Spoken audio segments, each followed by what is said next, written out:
Hostages is 23-year-old Israeli-American Hersh Goldberg-Polin. He was at the Nova Music Festival massacre. Tragically lost his arm in a grenade blast, somehow survived it as far as we could tell from the videos that came out afterwards. Just days after his kidnapping, I went to the home of his parents. My interview with them, broke my heart, broke everybody's heart. It should. Here's a portion. When you heard that Hersh was one of the people who was involved in this, could you even believe it? I instantly knew when I read the text that he wrote that he was in trouble. He doesn't at 8:11 on normal mornings write, "I love you." And the fact that he wrote, "I'm sorry," I took immediately to mean something really bad is going to happen to me, and it's going to cause you a lot of pain. I have terrible thoughts. I'm worried about myself. I'm worried about Rachel and our girls. But my number one thought right now is whatever we're experiencing, the trauma that we're going through, for him, it's 100 times worse. People keep coming in and saying, "How are you?" And I say, well, picture your mother and picture her knowing that you're either dead or kidnapped without an arm. That's how I'm doing. That's how we're doing. 181 days, 6 months, Sunday, since October 7th. Hersh's parents have heard nothing from him, of course, or how he's doing. And let's be honest, it hasn't been front of mind for the powers that be. Rachel and Jonathan join me now. It is good to see you. I never thought that it was going to be this long, and yet here we are. And what do you want people to know about how you view the state of play in this situation? Well, I think your wording was really perfect, because I think when you're saying the state of play, to me, it feels that we are pawns in a game, or maybe it's theater. Obviously, we're in a place of profound, staggering trauma that is unimaginable and really quite indescribable. So what is unfolding in our life is so hard to comprehend.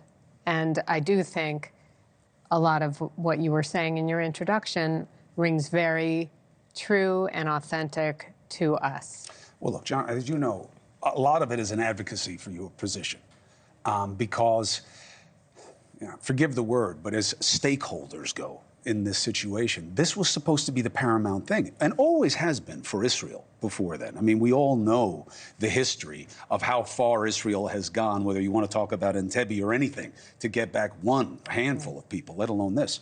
When you think about blame for why it isn't all about the hostages, do you make space for, well, maybe it's got to be about more than us? Maybe this is bigger than that. How do you rationalize it to yourself? Sure. So one of the things that we've learned in 181 days in this crash course on global diplomacy is that every person and every country has interests. We've heard that word more in 181 days than years before. And those interests seem to be getting in the way of bringing back 134 hostages. And when I say interests, I'm talking about multiple parties here having interests that somehow or other seem to take precedent over getting these hostages home. The United States of America, in my book, gets 11 points on a 10-point scale for the way they've opened their doors to us, their access, the information they share, the support, the empathy, the hugs. But we always say we want one result here. In 181 days in, we don't have it yet. And I know that there's squeezing going on now on Bibi, and I don't even know all the details because we've been running around all day. But I can only hope that pressure like that is happening maybe behind the scenes on other parties who are at the table. But look, I mean, I don't have to tell you guys, you're in Israel. The idea that Bibi Netanyahu or anybody is going to look at the Israeli population and say, all right, we're going to pull back, and they say they're going to give us back the hostages. Who's going to say that? I mean, the chance that you get them all back and that you know what they're going to ask for, which is, yeah, but we want these 1,200 people that we believe you have wrongly. Oh, and we want, and the list is going to get longer, and you will have withdrawn. And once you withdraw, that's it, because you know the international community won't let you back in. Does that make sense to you? I mean, it doesn't make sense to me, and it's very frightening that that would even be something that anyone would bandy about. That's what the president said today. Right. And we know why. Right. We know why. Because you have friends who are Democrats, who are to the left, right, of the party, and they see what's happening in Gaza, and they've put you in an impossible position, which is, yeah, now you know how they feel. Now you know how they've felt for years, the way you feel about Hersh, because they're all held hostage. What do you do with that? Well, what's also interesting, is that within the remaining 134 hostages that are still being held in Gaza, we talk often about the 8 United States citizens. Right. I don't hear a lot of people talking often about there are also 8 Muslim Arab hostages being held. There are 7 Thailandi Buddhists being held. There are Nepali being held. There's Mexicans being held. There's Germans being held. You don't hear about that. You don't hear about the Black Christian African young men who are being held.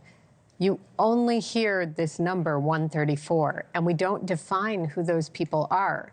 So also there's a story that's very unjustly and not righteously being explained.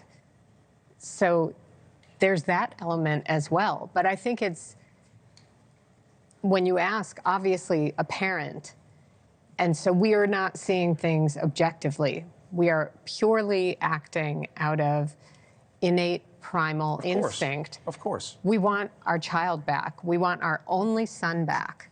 And all of these families all over the world who are suffering, these parents, we've seen interviews of the father of one of the young men from Africa whose son was in Israel getting a second degree, a master's degree in agriculture. We all just want our people back. And it's beyond comprehension that there would be a conversation about anything non-conditional on that. How do you deal with the most likely scenario, which is, and I'm not going to any dark place because I'm about the hope of you getting your boy back. And that's as sustaining for the people who care as it is for you. But the reality is this is getting deeper, okay? There's a good chance that this extends and that Israel will do what America has not wanted to do. And I'm not advocating for military action with the United States. Iran is the head of the snake. Israel just hit those generals to send a message. They are clearly saying they will go into Iran. So the chance that this gets worse and longer is as real as anything else. How do you handle that? Well, I'll say a couple of things. First of all, I remember when you were in our apartment and we had a sign on our balcony of the number of days, like on our chests, and we never could have imagined that we'd have to expand it from a 2-digit counter to a 3-digit counter. The fact that we're today at day 181 and that conversations like this one have me feeling like I don't know right now how this doesn't get to day, not just 182, but day 282, day 382. In the complex region where we live, I really believe that for the entire region, for all of the complexity and all the stress going on there, that the single most important thing that could happen to kind of release tension from that region is get these hostages home. I completely agree. Get them home, and we'll deal agree. with all the big issues. But this one would is give like the most core. leverage to the... Look, the bad guys have to be Hamas. I understand the complexity of the situation better than ever, but it has to start with that. And every time it doesn't, I think it's a step backwards. My promise to you remains the same. I give you all the space you need to do whatever you can to raise whatever awareness, wherever you want. You always have a place on any platform I have. Thank you. And it will never go away. And I do owe an apology that it hasn't been more front and center. I get carried away with the story of the day as much as anybody else. But there was something for me. I love Jose Andres. And there was something about how outraged people are about the aid workers getting hit, which they should be. Of course. Which We're reminded also me. outraged. It's terrible. Yeah, of course. Well, and But it the other reminded me, thing, it's like, yeah, we should be outraged. They're not supposed to get hit. And what about the hostages? well, and what's interesting with that is, of course, we were horrified when we heard that, as any normal human being would feel when innocent, wonderful, righteous, generous, kind people are horribly killed. and it was an accident. I mean, what a tragedy. And I also said, you know, this is what happens in war. Wonderful, innocent people get killed in war. And that's why we need to come up with better, insightful, intelligent ways of dealing with when we have conflict. Israel 2 months ago also accidentally killed 3 of our own hostages who had heroically escaped, and we killed them. And that was another horrible tragedy that happened. That is war. Horrible things happen to innocent people, and the loss of those 7 people is heartbreaking. I was going to call you when that happened, but I could see from the video that what we know about Hersh, because of the injury he had, I didn't see anybody like that. So I didn't even want to put the possibility there. Rachel, Jonathan, the promise is 100%. Anytime I can do anything, I'm a call away. We'll be going back into the region because people need to understand we've been out too long. It's become another news story, and it can't be. We need much more than just awareness.